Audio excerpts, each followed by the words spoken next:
Good evening, you're watching News Mongolian Beyond. I'm your host, Anna Batter. And for top stories, implementation of foreign and domestic projects and programs in Mongolia only 30 to 40% completed. Weekly flights to be conducted to 2 Chinese cities. Professional orientation event was organized to help teenagers choose their future profession. And for the news, stay tuned.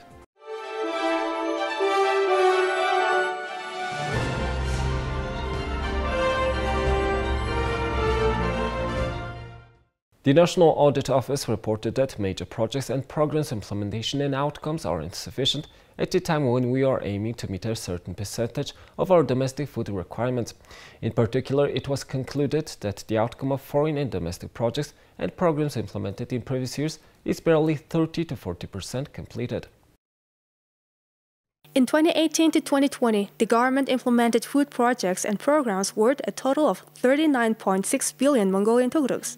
In addition, projects worth 127.5 billion Mongolian tugruks were implemented from the Social Welfare Fund, 169.5 billion Mongolian tugruks using foreign loans and grants, and 185.7 billion Mongolian tugruks from the portfolio of the Ministry of Food and Agriculture. During the audit check by the National Audit Office, the implementation of these projects and programs were assessed as totally unsatisfactory, with only just over 30% of them completed.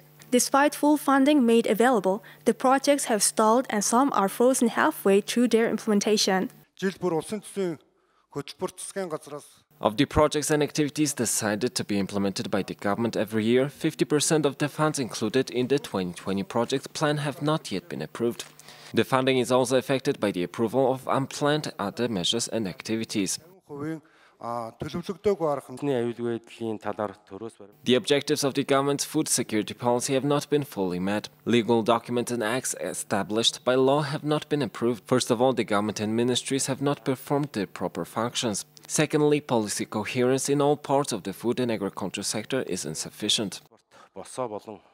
The working group noted that producers and related ministries were irresponsible in implementing projects and programs in a timely manner. An example of this is the 1.3 billion Mongolian tugruks animal tracker application. However, this application is not yet available. Members noted that many such projects and programs were actually quite ineffective.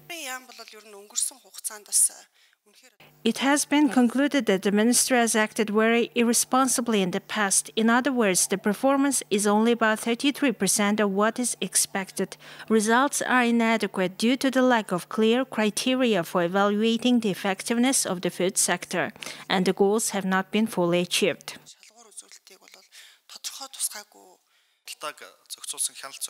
It is acknowledged that trade regulation is inadequate. At the government level, foreign trade issues are a matter for the Ministry of Foreign Affairs. The Ministry of Food, Agriculture and Light Industry will be responsible for regulating domestic trade. Trade policy will be the responsibility of the newly established Ministry of Economic Development. In the future, it is necessary to have a proper trade policy and reform the complex and sometimes confusing structure of the sector.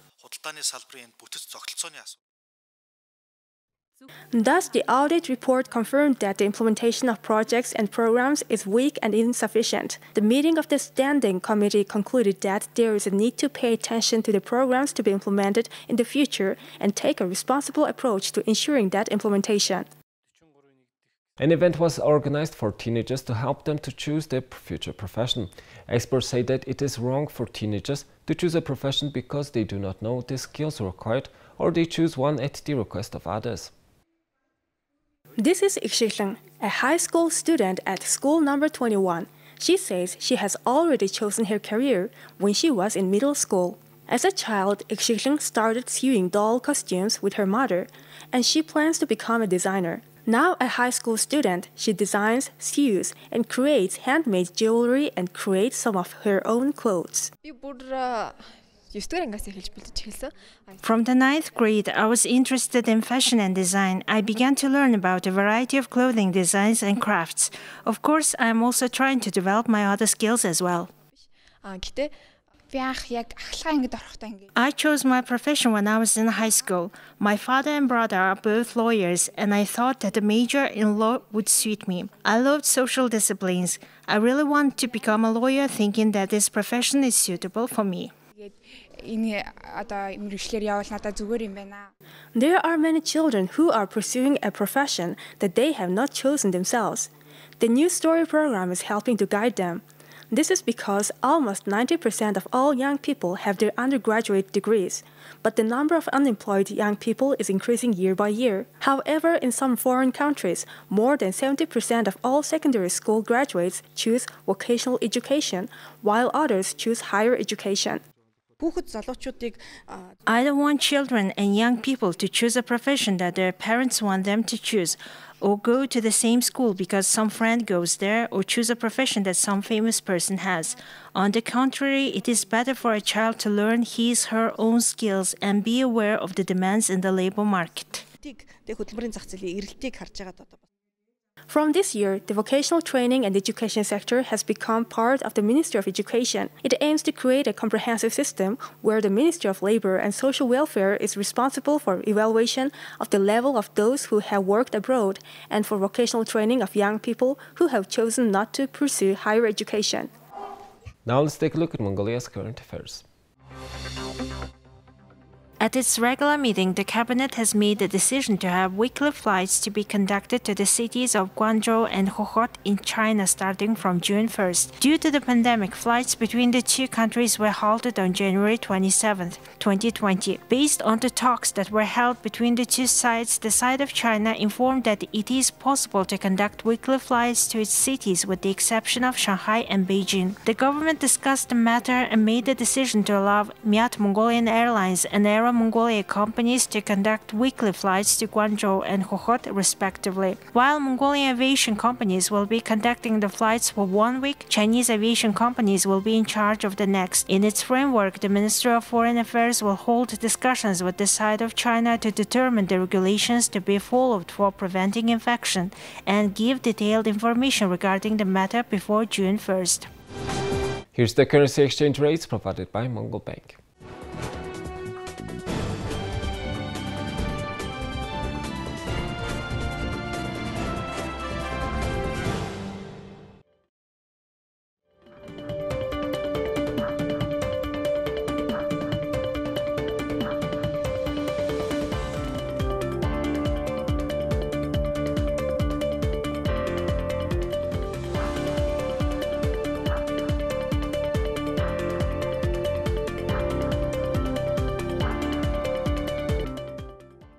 Here's the weather forecast of world's major cities.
Well, that's all for today, and thank you for staying with us.